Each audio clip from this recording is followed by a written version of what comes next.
नमस्कार दोस्तों। आज हम राजस्थान भूगोल का एक बहुत ही जरूरी टॉपिक समझने वाले हैं जिससे लगभग हर एग्जाम में सवाल आता ही आता है। जी हाँ, आज हम बात करेंगे राजस्थान में मानसून की।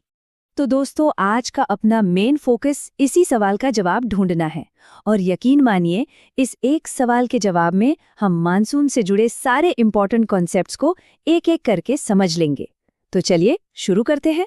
दोस्तों, राजस्थान के मॉनसून को समझने से पहले हमें एक बेसिक सी बात समझनी होगी कि आखिर ये हवाएं, ये पवनें चलती क्यों हैं। इसके पीछे की साइंस बहुत सिंपल है। इसका एक सीधा सा नियम है दोस्तों।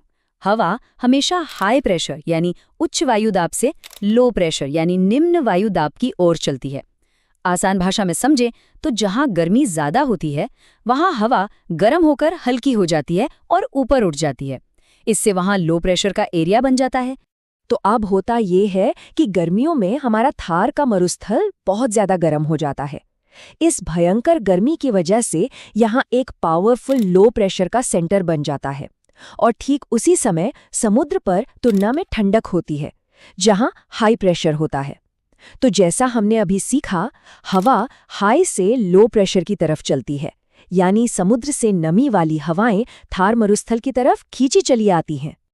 अब ये जो नमी से भरी हवाएं हैं, जिन्हें हम दक्षिण पश्चिम मानसून कहते हैं, ये भारत में आकर दो हिस्सों में बंट जाती हैं।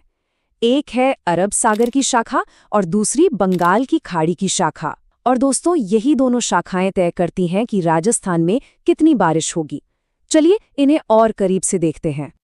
और दोस्तों, यहीं पर कहानी में एक मजेदार मोड़ आता है। देखिए, अरब सागर की शाखा राजस्थान के बहुत पास है, सिर्फ 400 किलोमीटर दूर।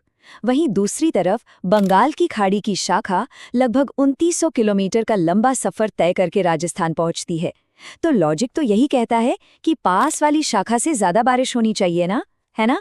लेकिन असल में ऐसा होता नहीं है। और दोस्तों, राजस्थान में बारिश के इस पूरे खेल का जो सबसे बड़ा कारण है वो है हमारी अपनी अरावली पर्वतमाला। यही वो दीवार है जो तय करती है कि कौन सी मानसूनी हवा बरसेगी और कौन सी बिना बरसे आगे निकल जाएगी। अब इस कॉन्सेप्ट को बहुत ध्यान से समझिएगा दोस्तों, क्योंकि यही पूरे टॉपिक की जान है। अरब सागर से जो मानसून आता है वो अरावली के समानांतर यानी पैरेलल निकल जाता है। उसे कोई रोकने वाला नहीं मिलता, इसलिए वो बिना बरसे ही आगे बढ़ जाता है। लेकिन जब बंगाल की खाड़ी की शाखा पूरब से आती है तो अरावली उसके रास्ते में एक दीवार की तरह खड़ी हो जाती है।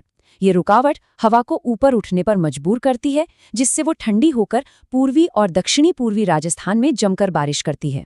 यही वजह है दोस्तों कि दूर होने के बाद भी राजस्थान में ज्यादातर बारिश बंगाल की खाड़ी की शाखा से ही होती है। तो अब जब हम ये समझ गए हैं कि बारिश क्यों और कैसे होती है, तो चलिए अब ये देखते हैं कि राजस्थान में कहाँ और कितनी बारिश होती है। ये वो सेक्शन है जहाँ से एग्जाम्स में सीधे सीधे सवाल बनते हैं। दोस्तों, ये पॉइंट याद रखिएगा कि राजस्थान में मानसून का प्रवेश द्वार बांसवाड़ा जिले को माना जाता है और यहाँ मानसून लगभग 15 जून को पहुँचता है। और सबसे इम्पॉर्टेंट नियम जिसे आपको हमेशा याद रखना है, राजस्थान में बारिश दक्षिण पूर्व से उत्तर पश्चिम की ओर घटती जाती है, यानी झालावाड़ कोटा में सबसे ज्यादा और जैसलमेर की तरफ जाते जाते सबसे कम। चलिए दोस्तों, अब फटाफट कुछ जरूरी आंकड़ों पर नजर डालते हैं। ये वो फैक्ट्स हैं जो सीधे एग्जाम में पूछे जा सकते हैं, तो इन्हें अच्छे से याद कर लीजिए। पूरे राजस्थान की औसत वार्षिक वर्षा यानी एवरेज एनुअल रेनफॉल लगभग 57.5 सेंटीमीटर है। ये नंबर याद रखिएगा। आइए इस टेबल को देखते हैं। अगर जिले की बात करें तो सबसे ज्यादा बारिश होती है झालावाड़ में और सबसे कम जैसलमेर में। अगर किसी एक जगह की बात करें तो सबसे ज्यादा वर्षा माउंट आबू में होती है और सबसे कम सम जो जैसलमेर में है। और आखिर में संभाग के हिसाब से देखें तो कोटा संभाग में सबसे ज्यादा बारिश होती है और जोधपुर संभाग में सबसे कम। दोस्तों, बारिश की मात्रा के साथ साथ बारिश के दिनों की संख्या भी पूछी जाती है। पूरे राजस्थान का औसत है लगभग 29 दिन।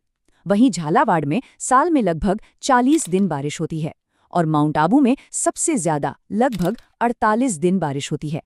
तो चलिए दोस्तों, फटाफट एक क्विक रिवीजन कर लेते हैं ताकि ये सारे इंपॉर्टेंट पॉइंट्स आपके दिमाग में अच्छे से बैठ जाएं। ये 4 बातें याद रखिए। पहला, थार का मरुस्थल एक चुंबक की तरह लो प्रेशर बनाकर मानसून को खींचता है। दूसरा, अरब सागर की शाखा अरावली के पैरेलल होने की वजह से ज्यादा बारिश नहीं करती है। तीसरा, राजस्थान में ज्यादातर बारिश का कारण बंगाल की खाड़ी की शाखा है जो अरावली से टकराती है। और चौथा, बारिश का पैटर्न हमेशा दक्षिण पूर्व से उत्तर पश्चिम की ओर घटता है। तो दोस्तों, उम्मीद है आपको राजस्थान का मानसून अब अच्छे से समझ आ गया होगा। ऐसे ही राजस्थान जीके के लिए चैनल को सब्सक्राइब जरूर करें।